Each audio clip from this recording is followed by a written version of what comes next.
Isang magandang umaga at maulan. Signal number 1 pala tayo dito. Maraming salamat sa ating mga subscriber. Tuloy-tuloy din po tayo. Shoutout pa pala sa inyo lahat, no? At sa mga karuta, solid ang cash, first quadrant, mag-ingat po tayo sa mga bumibiyaya ngayon. Pag-uusapan natin ngayon kung paano ako na-scam sa Lalamove. Na i-share ko sa inyo kung paano ako na-scam sa Lalamove. Grabe, napakadali, napakabilis ng pangyayari. May pumasok ng booking sa akin. That time nandun ako sa Las Piñas, tapos napasukan ako ng booking going to Commonwealth. Pagpasok ng booking, nag-message sa akin si customer na, "Boss, cancel po yung booking ko. May nakuha na po ako na pagkakarga ng mga gamit ko." So, okay na, enough na. Tapos na kami nag-usap. May tumawag sa akin na customer service, na pakilala na customer service po siya.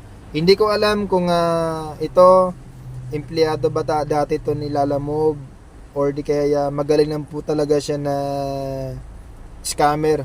Kasi alam niya yung kung paano i-hack yung account ko, alam niya kung paano i-transfer yung ang pera na galing sa GCash ko na ibabayad niya doon sa Lalamove na wala naman akong transaction.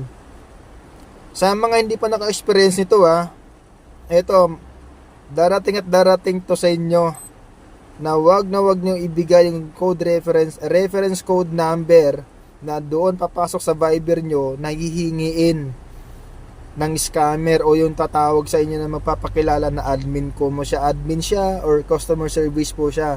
Wag niyo po ibibigay dahil doon na-hack yung account ko. Pagkatapos na mag-usap noon, pakilala ng customer service po siya, ang account ko sa Lalamove, yung apps ko, hindi ko na ma-open. Kahit dalawang number pa yung ini-input ko, hindi ko na mabubuksan. Hindi ko alam. Pagkatapos na namin mag-usap, hiningi niya yung reference code, number, binigay ko. Yun nga, hindi ko na ma-open ang account ko. Tinatawagan ko siya, hindi na ako sinasagot. Binalock na yung number ko. So hindi na ako nagsayang ng oras sa Lalamove office. Kasi ako talaga naglalamove ako minsan, gagaya nito, masama yung panahon, may bagyo. Yan.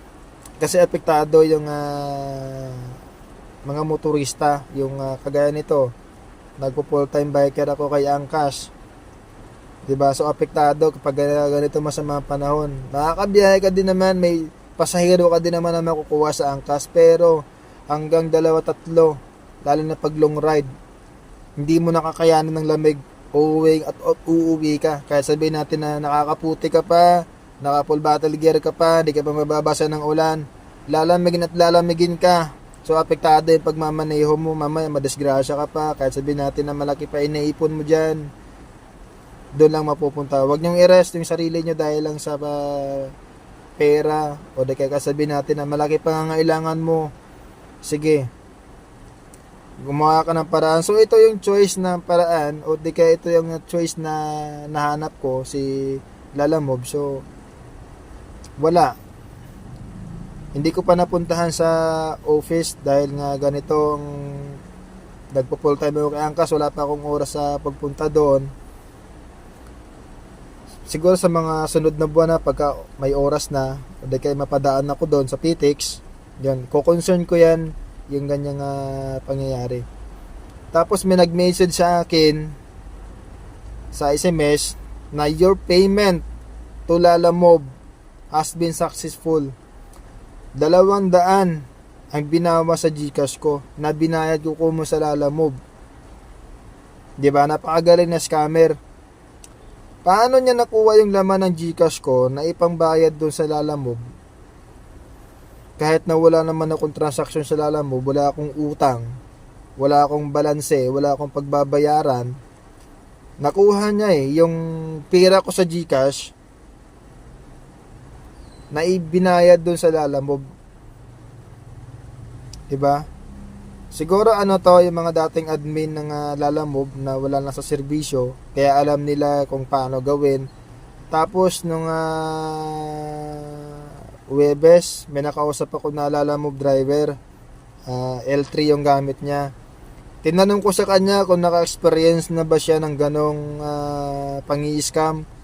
Sabi niya naman sa akin, hindi pa naman ako naka-experience niyan, pero na-hack yung account mo. Ang pagkakaalam ko, na-hack yung account mo kasi uso ang bintahan ng account ngayon. 'Di ba? Ano ba yung magiging action taken nyo dyan, Lalamove, mga admin, na nabebenta pala yung account ko na wala naman akong kasosyo, wala naman akong katransaksyon na pagbibintahan. Kahit ako, hindi ko alam na kung paano magbenta ng account kay Lalamove. Yun lang, maraming salamat. Sana ito magiging isang leksyon din to, isang ano ko lang din to, payo ko lang din to sa mga hindi pa naka-experience, o baka may mas malala pa na scam, mas mahigit pa sa mas matindi pa ang experience na pag-i-scam kagaya ng sa akin. Maraming salamat.